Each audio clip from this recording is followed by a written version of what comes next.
This question comes from Dennis, who asks, how long would it take for people to notice their weight gain if the mean radius of the world increased by 1 centimeter every second, assuming the average composition of rock were maintained? Let's imagine the whole Earth, from crust to core, starts expanding uniformly beneath our human structures, which don't expand. To avoid another drain the ocean scenario, we'll assume the ocean expands too.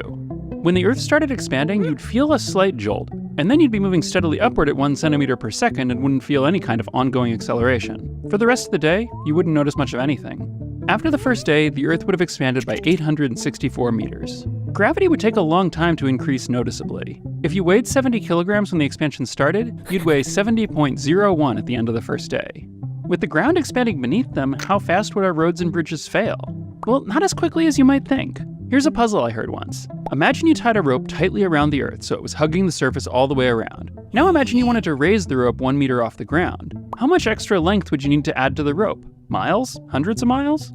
The answer is about 6 meters. Circumference is proportional to radius, so if you increase the radius by 1 unit, you increase the circumference by 2 pi units.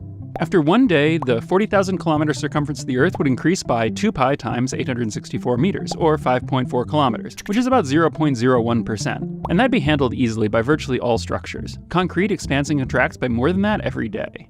One of the first real effects you'd notice would be that GPS satellites would stop working correctly. The satellites would stay in roughly the same orbits, but the incredibly precise timing and synchronization between ground stations and satellites would be ruined within hours. Most other clocks would keep working fine. However, if you have a very precise pendulum clock, you might notice something odd. By the end of the day, it would be 3 seconds ahead of where it should be.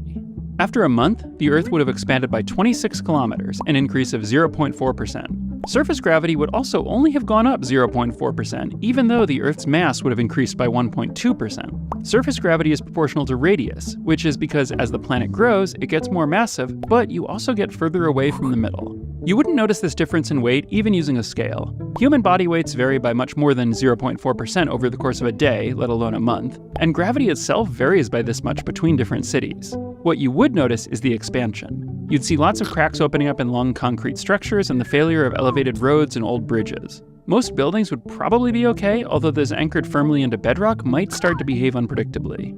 After a year, gravity would be 5% stronger, and the ground underneath structures would have expanded by 5%. You would probably notice the weight gain, and you would definitely notice the failure of roads, bridges, power lines, satellites, and undersea cables. Your pendulum clock would now be ahead by 5 days. After 5 years, gravity would be 25% stronger. If you weighed 70 kilograms when the expansion started, you'd weigh 88 now.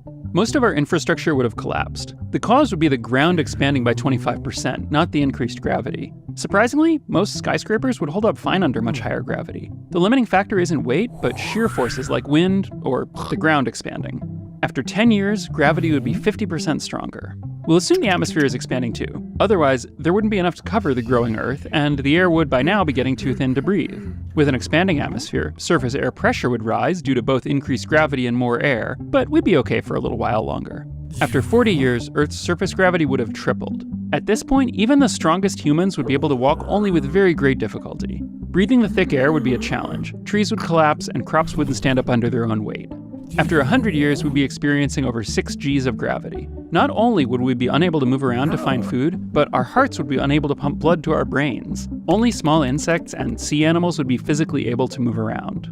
On top of that, at somewhere around this point, even ordinary air becomes toxic due to higher oxygen levels. Perhaps humans could survive in controlled pressure chambers by keeping our bodies horizontal and tended to by robots, but this is about as far as we're going to make it. Would the Earth eventually become a black hole?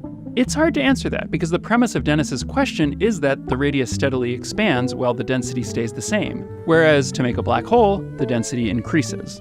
Under realistic physics, by adding more mass to the Earth, we would eventually exceed the strength of the chemical bonds to withstand the growing internal stresses, and the Earth would contract rather than expand, collapsing into something like a sputtering white dwarf star held up by electron degeneracy pressure.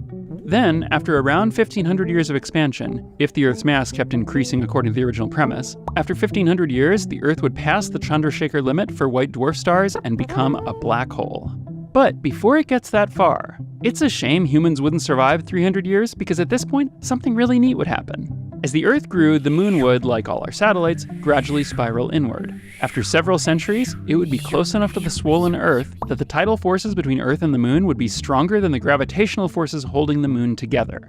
When the moon passed this boundary, called the Roche limit, it would gradually break apart, and the Earth would, for a short time, have rings.